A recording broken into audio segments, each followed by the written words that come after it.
আসসালামু আলাইকুম এভরিওয়ান। বাবার মৃত্যু গল্পের শেষ পার্ট। তো চলো বেশি কথা না বলে গল্প শুরু করা যাক। আম্মু আব্বুর কাছে এত বছর পর ফিরে আসতে চেয়েছিল শুনে বেশ চমকে গেলাম। রহস্য আরও জটিল হতে শুরু করলো। যাই হোক, পুরোটা জানা জরুরি। আমি বললাম, আচ্ছা ডিভোর্সের কারণটা আগে শুনি। আনাস বলল তাদের ডিভোর্স হয়েছিল একটা বাচ্চা চুরির ইস্যু ধরে, তবে তার আগেও তাদের মাঝে একটা বিষয় নিয়ে ঝগড়া হতো। আমি বললাম, কি বিষয়? আনাস বলল, তোর আম্মু রাজনীতিতে প্রবেশ করতে চেয়েছিল, তোর আব্বু সেটা মেনে নিতে নারাজ। উনি কোনোভাবেই এটা অ্যাপ্রিসিয়েট করছিলেন না। সেটা নিয়ে প্রায়ই ঝগড়া হতো তাদের মাঝে। এক পর্যায়ে তোর আম্মু রাজনৈতিক নেশার মোহে পড়ে দুষ্টু একটা প্ল্যান বের করে। নিজের বাচ্চাকে নিজেই চুরি করে অন্য কারো কাছে বেচে দেয়, আর হসপিটাল থেকে অন্য আরেক মহিলার বাচ্চা চুরি করে। তোর আম্মু জানতো তোর আব্বু কোনোভাবেই মানবে না। এটা নিয়ে তাদের মাঝে আগের থেকে বেশি ঝগড়া হতে থাকলো।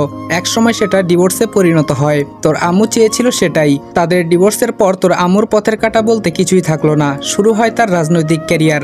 আমি বললাম, রাজনৈতিক নেশা কত খারাপ চিন্তা করেছিস? আনাস বলল, ভালো মতো করতে পারলে রাজনীতিও খারাপ না, কিন্তু এভাবে রাজনীতিতে যোগ দেওয়া কোনো যুক্তিসঙ্গত কাজ না। আমি বললাম, আচ্ছা আম্মু আব্বুর কাছে দ্বিতীয়বার আসতে চেয়েছিল কেন? সেই ব্যাপারে কিছু উল্লেখ আছে? আনাস বলল, বেশি কিছু নেই, জাস্ট এটুকু উল্লেখ ছিল।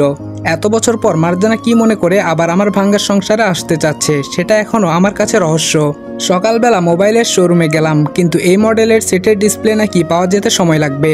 আমার নাম্বার দিয়ে এসেছি, যদি পাওয়া যায় যেন ফোন করে। বলেছে 2-1 দিনের মধ্যে নতুন মাল আসবে। সকাল 10টার দিকে বাগানে ঘোরাঘুরি করছি।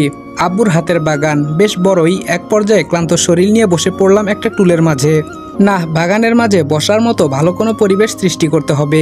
জায়গাটা মন্দ নয় বসার জন্য। হঠাৎ পেছন থেকে কে যেন আমার চোখ দুটো চেপে ধরলো। কে হতে পারে অনুমান করতে পারছি না। আমি জোর করে হাত দুটো ছাড়িয়ে নিলাম। পেছনে তাকিয়ে দেখি মেঘা। একটু দূরে প্রমা দাঁড়িয়ে আছে। আমি বললাম, তুমি? মেঘা বলল, কেন, অন্য কেউ আসার কথা ছিল নাকি? আমি বললাম, তুমি আসবে সেটাও তো কথা ছিল না। মেঘা বলল, সারপ্রাইজ দিলাম। আমি বললাম, কলেজে না গিয়ে এখানে? মেঘা বলল, শুক্রবারেও কলেজ? আমি বললাম, আজকে শুক্রবার? মেঘা বলল, মনে হয়। আমি বললাম, বার কোন দিক দিয়ে আসে যায় একটুও মনে থাকে না। আচ্ছা আজকে শুক্রবার, তাহলে গতকাল আসার কি প্রয়োজন ছিল? মেঘা বলল, সকালে প্রাইভেট ছিল, আর প্রাইভেট পড়েই একদম এখানে। আমি বললাম, তোমার পিছনে গুপ্তচর দেখা যাচ্ছে। প্রমা বলল, এই আমাকে একদম গুপ্তচর বলবেন না। আমি বললাম, তাহলে জাসুস বলি? প্রমা বলল, বেশি হয়ে যাচ্ছে কিন্তু। আমি বললাম, ওয়েট, তোমার সায়েন্টিস্টকে আসতে বলি। প্রমা বলল, এই না না, আমার লজ্জা লাগে। আমি বললাম, ওরে বাবা, তাহলে ম্যাটার ক্লোজ। প্রমা বলল, না, আসতে বলেন। আমি বললাম, ভালো করে সিদ্ধান্ত নাও। প্রমা বলল, নিয়েছি। দুপুরে খাওয়া দাওয়া করে দুজন চলে গেল। আনাস কি যেন একটা কাজে আটকে গেছে, আসতে পারেনি। সময়টা বেশ বোরিং লাগছে। গালিবকে ফোন দেওয়া যাক, পরিস্থিতি কেমন একটু জানা প্রয়োজন। আমি গালিবকে ফোন দিলাম। হ্যালো। গালিব বলল, ঢাকা গিয়ে তো সব ভুলে গিয়েছিস। আমি বললাম, আরে না, ভুলবো কেন? গালিব বলল, তোর প্রতি বিশ্বাস নেই। আচ্ছা, একটা সুখবর আছে। আমি বললাম, কি? গালিব বলল, পরশুদিন ফুপি ঢাকায় যাবেন। সেদিন নাকি ফুপার মৃত্যুর 2 বছর পূর্ণ হবে। আমি বললাম, বাহ, এখন আলগা দরদি হয়েছেন। কার কাছে শুনলি? গালিব বলল, আরে এখন যে পিয়েটা আছে না, তার কাছে জেনেছি। আমি বললাম, ছোট মামির অবস্থা কেমন? গালিব বলল, ভালো না, আজকে সকালে সিঙ্গাপুরের উদ্দেশ্যে রওনা হয়েছে। আমি বললাম, তন্ময় কি করছে? গালিব বলল, সে আগের মতোই। আমি বললাম, পরশু কি তোর ফুপি একা আসবে? গালিব বলল, না, পুরো পরিবার থাকতে পারে। এখন তো নকল মেঘ আছে, সমস্যা কি? আমি বললাম, তাও কথা। গালিব বলল, সেদিন যদি কিছু না করতে পারিস তাহলে আর কখনো সময় পাবি বলে মনে হয় না। আমি বললাম, আচ্ছা পরশুদিন আসতে দে, দেখা যাক সেদিন কি করতে পারি। গালিব বলল, হ্যালো বন্ধু, ডিসপ্লে পাওয়া গেল। এখন একজন দক্ষ মেকানিকের কাছে দিয়ে এসেছি। অনেক পুরনো মোবাইল, আবার অনেক অংশ ভেঙে যাওয়ার ফলে একটু সময় লাগবে। এইদিকে আগামী দিন আম্মু সপরিবারে আসবে এখানে কবর জিয়ারত করতে। তখন যেভাবেই হোক আমাকে সব তথ্য সংগ্রহ করতে হবে। আইডিয়া, এই বুদ্ধিটাই কাজে লাগাতে হবে। আনাস আর আমি এখন থানায় আছি। ওসি সাহেব আনাসের পূর্ব পরিচিত, বেশ খাতির আছে তার সাথে। আমার সাথে ঘটে যাওয়া সবকিছু বললাম। তিনি আমাদের সাহায্য করবে বলে আশ্বাস দিলেন। গালিব আর তন্ময়ের সাথে আগে থেকে পরিকল্পনার কথা আলোচনা করা হয়েছে, যেন পরিস্থিতির সময় তারা বিচলিত না হয়। পরের দিন যেহেতু অন্য থানার এমপি সাহেবা এসেছেন, তার সঙ্গে পুলিশ তো থাকবেই। একটু পর গালিব মেসেজ দিল, তোরা কোথায়? আমরা এখন তোদের বাড়িতে আছি, একটু পর চলে যেতে পারি। আমি বললাম, আমরা এসে গেছি, চিন্তা করিস না। র্যাবের 4টা গাড়ি পুরো বাড়ি ঘিরে ফেললো। আমি, আনাস আর র্যাবের একজন সিনিয়র অফিসার নেতৃত্ব দিচ্ছি মিশনের। যদিও আমরা দুজন ছদ্মবেশে। সবাই আস্তে আস্তে বাড়িতে ঢুকলাম। সেখানে অবস্থানরত সবাইকে চারদিক দিয়ে ঘিরে ফেললাম। যেহেতু এখানে অপারেশনের র্যাব, সেহেতু পুলিশের 4 আনা মূল্য। তবুও তারা দায়িত্বের খাতিরে জিজ্ঞেস করলেন, স্যার কি হচ্ছে এসব? আমি বললাম, দুজনের নামে ক্রাশ ফায়ারের নির্দেশ আছে। পুলিশ বলল, স্যার আমাদের কাছে তো এমন কোনো ইনফরমেশন নেই। আমি বললাম, আপনাদের কাছে নেই দেখে যে আমাদের কাছে নেই তা কোনো কথা নয়। এই দেখুন ক্রাশ ফায়ারের হুকুমনামা। এবার আম্মু বলল, কিসের জন্য ক্রাশ ফায়ার এবং কাকে? এবার আসল অফিসার বলল, আপনার ছেলে এবং আপনার বড় ভাইকে। আম্মু বলল, হোয়াট, কিসের জন্য? অফিসার বলল, ওরা 3টে মার্ডার কেসের আসামি, আপনিও জড়িত আছেন, অ্যারেস্ট হিম। আম্মু মোবাইল বের করে কাকে যেন ফোন দেওয়ার প্রস্তুতি নিচ্ছে, তার আগেই আমি মোবাইলটা ছো মেরে নিয়ে নিলাম। আমি বললাম, আগে মিশন শেষ হোক, তারপর যেখানে মন চায় সেখানে ফোন করবেন। আম্মু বলল, কিন্তু কিসের খুন? আমি বললাম, 2 বছর আগে আপনি, আপনার বড় ভাই এবং আপনার ছেলে মিলে আপনার আগের স্বামীকে খুন করেছেন। এই ঘটনাটি আপনার পিএসরা দেখে ফেলাতে তাদের আপনি প্রথমে চাকরি থেকে বহিষ্কার করেন, পরে খুন করেছেন। আম্মু বলল, হোয়াট? আমি বললাম, এই সময় নেই, তাড়াতাড়ি মিশন শেষ করুন, আমাদের রিপোর্ট জমা দিতে হবে সন্ধ্যার আগে। বড় মামা বলল, গালিব, এটা তো মিরাজ, তোর ফ্রেন্ড। গালিব বলল, না জেঠু, সে আমার ফ্রেন্ড না, সে র্যাব। সেদিন সে আমার মাথায় পিস্তল ঠুকিয়ে আমাকে বলেছিল সবার সামনে অভিনয় করতে। আনাস বলল, এসব হিসাব নিকাশ পরে হবে, আপনার ছেলেকে 2 বছর যাবৎ খুঁজতেছি, আজকে পেলাম। আম্মু বলল, আমার ছেলের গায়ে একটুও টাচ করবেন না, সে নির্দোষ। আনাস বলল, আমাদের কাছে ইনফরমেশন আছে, অফিসার 3 জনকে নিয়ে চলুন। আম্মু, তন্ময় আর বড় মামাকে গাড়িতে উঠালাম। আম্মু কোনো কথা না বলে চুপচাপ গাড়িতে বসে আছে। গালিবকে রেখে এসেছি মুন্নিকে ফলো করার জন্য। র্যাবের বিষয়টি বোধ হয় আপনাদের মাথায় আসছে না, তাহলে চলুন ক্লিয়ার করি। পুলিশ দিয়ে এই পরিকল্পনাটি করানো যেত না, তাই থানার ওসি সাহেব র্যাবকে অবগত করে। যেহেতু সত্যি 3টা মার্ডার কেস, তাই তারা রাজি হয়। তবে প্রমাণ বের করা কষ্টকর দেখে অন্য পরিকল্পনা করে সব তথ্য সংগ্রহ করা লাগছে। প্রাথমিক কাজ শেষ। যেহেতু এমপি সাহেবা, তাই বিষয়টি ইতোমধ্যে সারা দেশে ছড়িয়ে পড়েছে। অনেকে বিষয়টির পক্ষে গেছে, আবার অনেকে বিপক্ষে। যেহেতু র্যাবের সিনিয়র অফিসার সাথে আছেন, তাই কোনো চিন্তা নেই। একটা পরিত্যক্ত বিল্ডিং এর ভিতর তাদের নেওয়া হলো। ভিতরে ঢুকে মনে হলো এটাকে এই বাহিনী অনেকবার ব্যবহার করেছে, তাদের মিশনে এটা ব্যবহার করে হয়তো। আমি অফিসারকে পার্সোনালি ডেকে বললাম, স্যার, আদালত থেকে তো কোনো নির্দেশ নেইনি, এখন কি হবে? অফিসার বলল, সমস্যা নেই, জর্জ সাহেবের সাথে কথা হয়েছে, তিনি বলেছেন প্রাথমিক অবস্থায় সন্দেহভাজন আটক করা যেতে পারে, সমস্যা নেই। চূড়ান্ত কিছু করার জন্য আদালতের নির্দেশের জন্য অপেক্ষা করতে বলা হয়েছে। আমি বললাম, স্যার, আমার বেশি কিছু লাগবে না, শুধু সত্যি তথ্যগুলো বের করবেন আর আসল আসামিকে শাস্তি দিবেন, সেটা আমি চাই। অফিসার বলল, সমস্যা নেই, তোমার ঘটনাটি ইতোমধ্যে সারা দেশে ভাইরাল, সাধারণ জনতা এটিকে সাপোর্ট করছে। তবে রাজনৈতিক নেতারা একটু থমকে গেছে, সাধারণ মানুষের চাপে কিছু বলার সাহস পাচ্ছে না। আমি বললাম, স্যার, আপনারা যে আমার জন্য এতটুকু করবেন আমি ভাবিনি। অফিসার বলল, আরে কি সব বলছেন, এটা আমাদের দায়িত্ব ছিল, আরও আগেই বিষয়টি খতিয়ে দেখা উচিত ছিল। শুধু আপনার বাবা নন, আরও 2টা পরিবার ভুক্তভোগী। আমরা ওদের পরিবারের ঠিকানা সংগ্রহ করেছি, 2 ঘন্টার ভিতরে সঠিক তথ্য আসবে। সোশ্যাল মিডিয়াগুলোতে তোলপাড় শুরু হয়ে গেছে। আমুর থানার লোকজন ইতোমধ্যে মানববন্ধন শুরু করেছে। তবে বাকি অঞ্চলের মানুষের মুখে ভিন্ন কথা।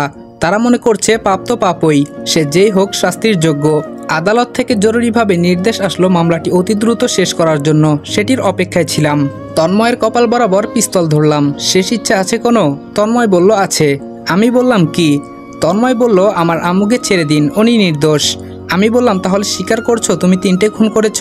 তন্ময় বলল, আম্মু চেঁচিয়ে বলল, অফিসার, ও মিথ্যে বলছে, ও খুন করেনি, আমার ভাই আর ছেলেকে ছেড়ে দিন। আমি বললাম, তাহলে আপনি করেছেন খুন?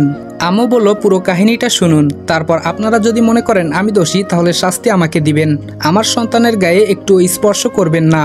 আমি বললাম, সময় কম, যা বলার শর্টকাট করে বলুন। আম্মু বলল, আমি আমার হাজবেন্ডের সাথে ডিভোর্স নিয়েছি, তার মানে এটা নয় যে আমি তাকে ভালোবাসতাম না, আমাদের মাঝে ছিল প্রচণ্ড মিল।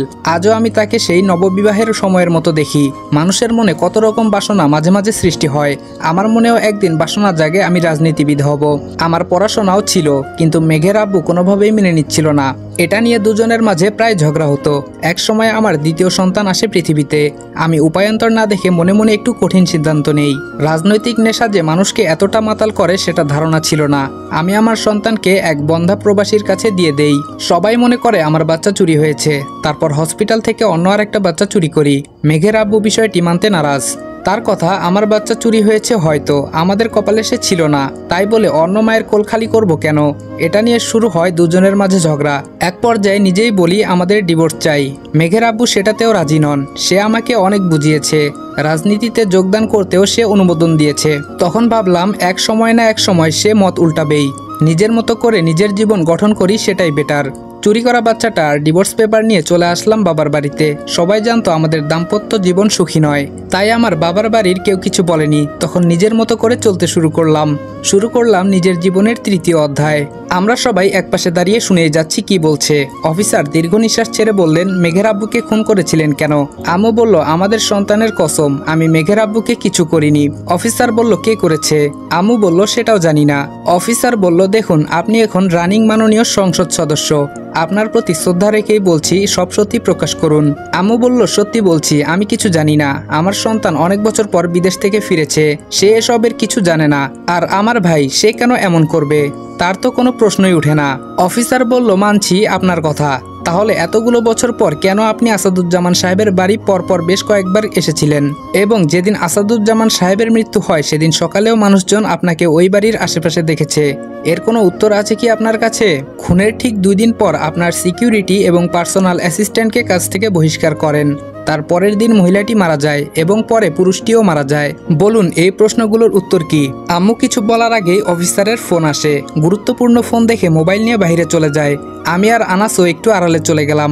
আনাস বলল, আমার কি মনে হচ্ছে জানিস? আমি বললাম, কি মনে হয়?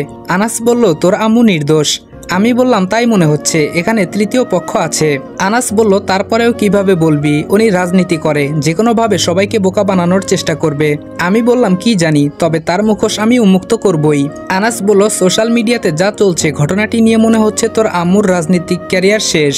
আমি বললাম, আমি চেয়েছিলাম এটাই, যে রাজনৈতিক ক্যারিয়ারের কারণে সুন্দর একটা সংসার সে টুকরো টুকরো করে ভেঙেছে, সে রাজনৈতিক ক্যারিয়ারও আজ চূর্ণ বিচূর্ণ করে ভাঙছে।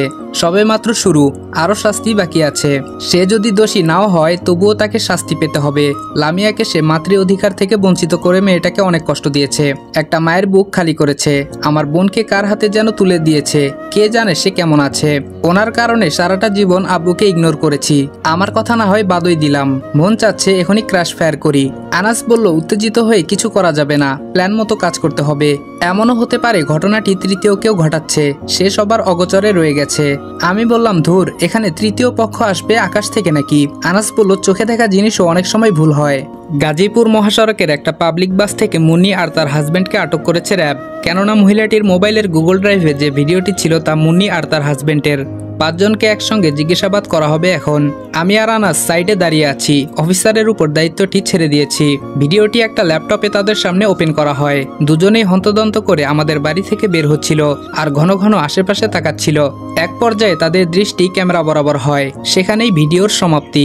অফিসার মুন্নির দিকে এগিয়ে গিয়ে বলে, ওই বাড়িতে তুমি গিয়েছিলে কেন? মুন্নি বলল, ফুপি নিয়ে গিয়েছিল। আম্মু চেঁচিয়ে বলল, আমি তো তোকে আবার আমার সাথে নিয়ে এসেছিলাম। আমি তাদের দিকে এগিয়ে গিয়ে বললাম, ওয়েট, আপনি বলুন, ওনাকে কেন আপনার সাথে ওই বাড়িতে নিয়ে গিয়েছিলেন এবং আপনিই বা এত বছর পর কেন গিয়েছিলেন? আম্মু এবার বিষণ্ণ মনে বলল, এতগুলো বছর পর নিজের মনে অনুতপ্ত জাগে। আমার মনে হচ্ছিল আমি পৃথিবীর সব থেকে বড় ভুল করেছি। যদিও মেঘের জন্য সবসময় মন খারাপ থাকতো, আমার ভুলের জন্য মেঘ ছোটবেলা থেকেই কারো ভালোবাসা আদর স্নেহ পায়নি। রাজনৈতিক নেশায় আমি তখন সেগুলো দেখার সময় পাইনি, আমি অন্ধ হয়েছিলাম। আমার মনে অনুশোচনা আসতে আসতেই সময় পেরিয়ে যায়, মেঘ কোথায় যেন চলে যায়। ওর বাবাও আমাকে কোনোদিন ওর ঠিকানা দেয়নি। আমি প্রায় 10 বার মেঘের আব্বুর কাছে আমার ভুলের ক্ষমা চাইতে গিয়েছিলাম, কিন্তু তিনি তার সিদ্ধান্তে অনড় ছিলেন। প্রতিবার আমাকে ফিরিয়ে দিয়েছিলেন, তবুও বেহায়া হয়ে যেতাম। শেষবার যখন ঢাকায় আসি তখন আমার সঙ্গে পিএ আর পিএস ছিল, সাথে মুন্নিও ছিল। সেদিন মেঘের আব্বু রাজি হয় আমাকে আবার মেনে নিবে। আমি সেদিন কতটা খুশি হয়েছিলাম বলে বোঝাতে পারবো না। মুন্নিকে সাথে নিয়ে খুলনার উদ্দেশ্যে রওনা হই। ইচ্ছে ছিল রাজনীতি সব ছেড়ে দিব, আগের মতো হয়ে যাব। পথিমধ্যে মুন্নি বলে সে নাকি তার হাজবেন্ডের সাথে দেখা করবে আর কিছুদিন থাকবে ঢাকায়। আমিও নিষেধ করিনি।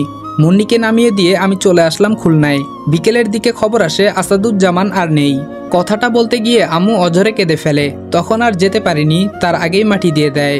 আমি বললাম, আপনার কাছে পরে আসছি। মুন্নি ম্যাডাম, আপনি বলেন হাজবেন্ড সহ কেন ওই বাড়িতে গিয়েছিলেন? মুন্নি বলল, এমনি ফুপাকে দেখতে। আমি আনাসকে ইশারা করলাম জিনিসটা নিয়ে আসার জন্য। একটু পর আনাস একটা জাতা নিয়ে আসলো। আমি মুন্নির হাতের একটা আঙ্গুল জাতাতে রেখে চাপ দিব ভাব। আমি বললাম, সত্যি কথা বল, না হয় কিন্তু তোর সামনে তোর হাজবেন্ড আর তোর বাবাকে ক্রস ফায়ার করব। মুন্নি বলল, আমি কিছু জানি না। এবার হালকা চাপ দিলাম, আঙ্গুলের একটু অংশ কেটে গেছে। মুন্নি বলল, বলছি। আমি বললাম, তাড়াতাড়ি বল, সময় নেই। মুন্নি বলল, ফুপির বিশাল সম্পত্তির উপর আমার বড় নেশা ছিল। ফুপির তেমন কেউ ছিল না সম্পত্তির ভাগ নেওয়ার জন্য, তাই অনেক বছর নিশ্চিন্ত ছিলাম। হঠাৎ লক্ষ্য করলাম ফুপু আবার ঢাকায় যাওয়া আসা শুরু করেছে। আমাকে নিয়েও বেশ কয়েকবার গিয়েছে। আমার মনে ভয় ছিল ফুপা আবার কখন ফুপুর এমন প্রস্তাবে হ্যাঁ বলে বসে। উনি হ্যাঁ বললেই ফুপুর সব সম্পত্তি হাতছাড়া হয়ে যেত, তখন ফুপাও ভাগ বসাতো, সাথে মেঘও আসতো। লাস্ট যেদিন আমাকে নিয়ে ফুপি ঢাকায় যায় সেদিনের ঘটনা। ফুপা আর ফুপির কথা আমি বরাবরের ন্যায় সেদিনও আড়াল থেকে শুনেছি। ফুপা রাজি হয় ফুপিকে আবার স্ত্রী হিসেবে মেনে নিতে, নতুন বিয়ের ডেটও ফিক্সড হয়। আমি সেদিন বুদ্ধি করি ফুপাকে মেরে ফেলবো। ওনার বাড়ির কাজের লোকটাও সেদিন ছুটিতে ছিল। এটাই ছিল মোক্ষম সুযোগ। আমি আমার হাজবেন্ডকে নিয়ে আবার ফুপার বাড়িতে আসি। ফুপা বিছানায় শুয়েছিলেন, দুজন মিলে মুখে বালিশ চেপে ফুপাকে মেরে ফেলি। ফুপা রোগাক্রান্ত লোক ছিলেন, তাই দুজনের শক্তির কাছে পেরে ওঠেনি। বাড়ির বাহির হয়ে দেখলাম ফুপির পিয়ে মহিলাটি ভিডিও করছে। সে এখানে আসলো কি করে মাথায় আসেনি। আম্মু বলল, ও হ্যাঁ, মুনি নেমে যাওয়ার একটু পরই পিয়ে বলে আমার ঢাকায় কাজ আছে, আমি সন্ধ্যায় পৌঁছে যাব। তখন মন ভালো ছিল না, তাই না করিনি। আমি বললাম, মুন্নি বেগম আপনি বলেন তারপর কি করেছেন। মুন্নি বলল, সেখানে ঝামেলা না বাঁধিয়ে মহিলাটিকে বিশাল অঙ্কের টাকার লোভ দেখাই। সে বিষয়টি গোপন রাখেনি। সে আবার ফুপির পিএস এর কাছে বলে দেয়। দুজন মিলে আরো বেশি টাকা দাবি করে। তখন মনে মনে আরেকটা দুষ্টু বুদ্ধি বের করলাম। দুজনকে একটা নির্দিষ্ট জায়গায় থাকতে বলি, একটা রুমের ভিতর আর কি। আমি তাদের বলেছি আমি টাকা নিয়ে আসতেছি। দুজন আমার কথা মতো পরিত্যক্ত একটা রুমে বসেছিল। আমি বাহির থেকে দরজা লক করে দিয়ে শুধু ফুপিকে ডেকে আনলাম, সবাইকে জানানো যাবে না। দরজা খুলে দুজনকেই এক রুমে দেখা গেল। ফুপি সেদিন দুজনকে চাকরি থেকে বের করে দেয়। যেহেতু মান সম্মানের ব্যাপার, তাই কারো কাছে প্রকাশ করতে নিষেধ করি। তারপরেও মহিলাটিকে মিথ্যা আশ্বাস দিলাম যে টাকা দিব। সে রাজি হয়। আর এই দিক দিয়ে পুরুষটাকে বুঝালাম অন্যভাবে। বললাম, মহিলাটিকে মেরে ফেলে সব টাকা তুমি একা পাবে। টাকার লোভ হচ্ছে বড় লোভ। সে আমার কথা মতো মহিলাটিকে নিখুঁতভাবে মেরে ফেলে। তারপরের দিন আমি অন্য লোক ভাড়া করে পুরুষটিকে মেরে আত্মহত্যা বলে চালিয়ে দেই। কিন্তু মোবাইলের ভিডিওটা আমি উদ্ধার করতে পারিনি। তাছাড়া কার কাছে ছিল সেটাও জানতাম না, তাই ভূতের গল্প সাজাই। যেহেতু গ্রামের মানুষ ছিল, অল্পতেই বিশ্বাস করে। দুই পরিবারই ভয়ে অন্যত্র চলে যায়। অনেকদিন খোঁজাখুঁজির পর মহিলাটির মোবাইলটা পাওয়া গেল, কিন্তু ভিডিওটি পাওয়া গেল না। কে জানতো সে গুগল ড্রাইভে রেখেছিল। মোবাইলটি তখন দেয়ালের মাঝে ছুঁড়ে মারি, যেন কেউ ভবিষ্যতে এটাকে ব্যবহার করতে না পারে। সেদিন হয়তো ভালোভাবে ভাঙা হয়নি। উপস্থিত সবাই হতভম্ব হয়ে আছি। এই মেয়ে এত কিছু করলো। আমি সেখান থেকে উঠে তন্ময় আর মামার বাঁধন খুলে দিলাম। দুজনকে টোপ হিসেবে রেখেছিলাম। জানতাম এদের ক্রাশ ফায়ার করার কথা বললে আম্মু সব সত্যি কথা বলবে। আমি বললাম, মিস মারজানা বেগম, আপনার শাস্তি কি জানেন? আম্মু চুপ করে রইল। আমি বললাম, বাচ্চা চুরির অপরাধে তো জেলে যাবেন, তার থেকেও বড় শাস্তি হবে নিজের সন্তানকে আপনি এত কাছে পেয়েও স্পর্শ করতে পারবেন না। ও আপনার সন্তান নয়, সে হচ্ছে আপনার চুরি করা সন্তানের ভাই। আমি ছিলাম সেই হতভাগা যার মা তাকে আজও চিনতে পারেনি। আম্মু চোখ বড় বড় করে তাকিয়ে আছে আমার দিকে। আমি বললাম, আর তাকিয়ে থেকে লাভ নেই, আপনার শাস্তি এটাই। বাবা আপনাকে ক্ষমা করলেও আমি কোনোদিন করব না। র্যাবের একজন সদস্যের সাথে একটা তরুণ মেয়ে প্রবেশ করলো। ওর চেহারা আমার চেহারার মতোই। আমি অনেকটা আটকে উঠলাম।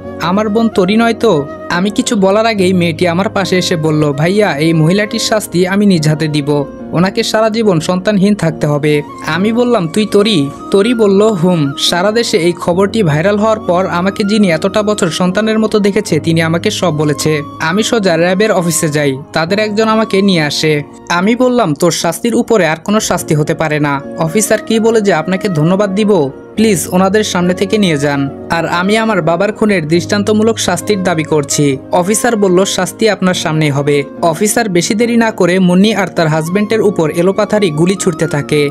বড় মামা কিছু না বলে সোজা হয়ে দাঁড়িয়ে আছে। কিছু বলার নেই। এই সন্তানের জন্য কান্না করলেও বাবা জাতিকে অসম্মান করা হবে। বেশ কিছুদিন পর মেঘা কান্না করছে আমার সামনে বসে। আমি ডিরেক্ট না করে দিয়েছি তাকে। আমি তাকে বিয়ে করব না। ওর মুখে যা এসেছে তাই বলে কাঁদতে কাঁদতে চলে গেছে। বিয়ের দিন বুড়ো হাজবেন্ড আর মেঘা একটু দূরে দূরে বসে আছে। কাজী সাহেব এসেছে বিয়ের কাজ শেষ করবে। আমি গালিব আনাস দাঁড়িয়ে আছি একটু দূরে। ও হ্যাঁ, আনাস আর প্রমার মধ্যে ইতোমধ্যে প্রেম হয়ে গেছে। আমি বলতে হয়নি, প্রমা নিজেই প্রপোজ করেছিল। বিয়ের কাজ শুরু হবে এমন সময় থানার এসআই সাহেব আসলো, সাথে একজন মহিলা। এসেই তো তোলপাড় কাণ্ড। মহিলাটি বুড়োর কলার চেপে ধরে বলল, আমাকে রেখে আরেকটা বিয়ে করা হচ্ছে? বুড়ো বলল, কে আপনি? পুরো বাড়িতে হইচই পড়ে গেল। এত ভিড়ের মাঝে আমি মেঘার হাতটি ধরে একটু সাইডে নিয়ে আসলাম। মেঘা বলল, তুই এখানে এসেছিস কেন? আমি বললাম, বিয়ের শুভেচ্ছা জানাতে ভুলে গিয়েছিলাম। মেঘা বলল, শুভেচ্ছা জানানো হলে চোখের সামনে থেকে বিদায় হ। আমি বললাম, হব, তবে একা নয়, প্রেয়সীকে সঙ্গে নিয়ে। মেঘা বলল, তোর সাথে গেলে তো তুই একটা চিটার। আমি বললাম, এত প্ল্যান করলাম তারপরেও আমি চিটার? মেঘা বলল, তার মানে প্যাচটা তুই লাগিয়েছিস? আমি বললাম আমার মাথায় এত বুদ্ধি নেই, আমার সারা শরীরে শুধু বদমেজাজ, এই বুদ্ধি হিটলার আনাসের, চলো বেশি কথা না বলে, সময় নেই। মেঘা বলল আর কখনো ছেড়ে যাবি না তো? আমি বললাম আমি আগে কখনো ছাড়িনি, ছাড়বও না। মেঘা বলল একটা শর্তে তোর সাথে যাব। আমি বললাম আবার কি? মেঘা বলল আমার শাশুড়ি আম্মাকে জেল থেকে বের করে আমাদের সাথে রাখতে হবে। আমি বললাম ওনার পাপের শাস্তি অন্তত পেতে দাও। মেঘা বলল তাহলে যেদিন ওনার শাস্তি শেষ হবে আমি সেদিন যাব। আমি বললাম ওফ আচ্ছা ঠিক আছে চলো। 6 মাস পর বিকেলবেলা বাগানে বসেছিলাম, হঠাৎ আকাশে মেঘ জমতে শুরু করলো। একটু পরেই শুরু হলো মুষলধারে বৃষ্টি। আমি দৌড়ে বাড়িতে গেলাম, সারা বাড়ি খুঁজে মেঘাকে কোথাও পেলাম না। দৌড়ে ছাদে গিয়ে দেখলাম সে দুহাত প্রসারিত করে বৃষ্টির পানি স্পর্শ করছে। হঠাৎ মনে হলো সেদিনের স্বপ্নের কথা। আনাস এই স্বপ্নের ব্যাখ্যা দেশ বিদেশের অনেক অভিজ্ঞ জ্ঞানীদের মতামত নিয়ে বের করেছিল। মেঘ, মেঘা ও আকাশের মেঘ তিনটা যেদিন প্রথম একসাথে হবে সেদিন হবে মেঘ মিলন। তার স্মৃতিস্বরূপ হয়তো কোনো খুশির সংবাদ আসবে, না হয় কোনো দুঃখের সংবাদ আসবে। আমি এই ব্যাখ্যাটি মানিনি, তবুও বাড়ির ছাদের দেয়াল ভেঙে নতুন করে মেরামত করেছি, 8 ফিট উঁচু করেছি। আমার মনে হচ্ছে সেদিনের স্বপ্নটা বাস্তব দেখছি। কেন যেন মনে হচ্ছে আমার দক্ষিণ পাশের দেয়ালটা ভাঙা। মানুষ যখন কোনো কিছু নিয়ে বেশি চিন্তা করে সেটা তার মাঝে মাঝে বাস্তব মনে হয়। মেঘাকে দেখলাম উপরের দিকে তাকিয়ে 2 হাত প্রসারিত করে ছাদের সেই ভাঙা অংশের দিকে যাচ্ছে। আমি মেঘা বলে দৌড়ে গেলাম তার কাছে। সে আবার আমাকে আসতে দেখে ভাঙা অংশের দিকে দৌড় দিল। আমি মেঘা বলে চিৎকার দিয়ে আবার ঘুম থেকে উঠলাম। আমার চিৎকার শুনে মেঘাও হন্তদন্ত করে উঠে লাইট জ্বালালো। আমি এক বোতল পানি ঢকঢক করে খেয়ে ফেললাম। বোতলটা ছুঁড়ে মেরে মেঘাকে জাপটে ধরলাম। আমার পুরো শরীর কাঁপছে ভয়ে। মেঘার পুরো শরীরে স্পর্শ করছি। হ্যাঁ এটাই তো আমার মেঘা। মেঘা বলল কি হয়েছে? আমি বললাম আমার মাথা ছুঁয়ে ওয়াদা করো। মেঘা বলল কিসের? আমি বললাম জীবনে কোনোদিন বৃষ্টিতে ভিজবে না। মেঘা বলল কেন? আমি মেঘাকে সব বললাম। মেঘা বলল ঠিক আছে পাগল, কখনো বৃষ্টিতে ভিজতে ছাদে যাব না। আমি বললাম কোথাও গিয়েও ভিজবে না। মেঘা বলল ঠিক আছে, এখন এদিকে আসো, আমি ঘুম পাড়িয়ে দিচ্ছি। আমি বাধ্য ছেলের মতো মেঘার বুকে মাথা রেখে ঘুমিয়ে যাওয়ার প্রস্তুতি নিচ্ছি। মেঘা বলল এই শুনছো? আমি বললাম কি? মেঘা বলল বাহিরে বৃষ্টি হচ্ছে। সত্যি সত্যি বাহিরে বৃষ্টি হচ্ছে। আমি মেঘাকে শক্ত করে আমার বুকের সাথে মিশিয়ে ধরলাম। মেঘা বলল আরে আমি যাব না তো কোথাও। আমি বললাম বিশ্বাস করতে পারছি না। মেঘা বলল মেঘ আর মেঘা যদি মেঘ মিলন ভয় পায় তাহলে বাকিরা কি করবে? আমি বললাম বেশি কথা বললে এখন কিন্তু বেঁধে রাখবো। মেঘা বলল আহারে ভালোবাসা।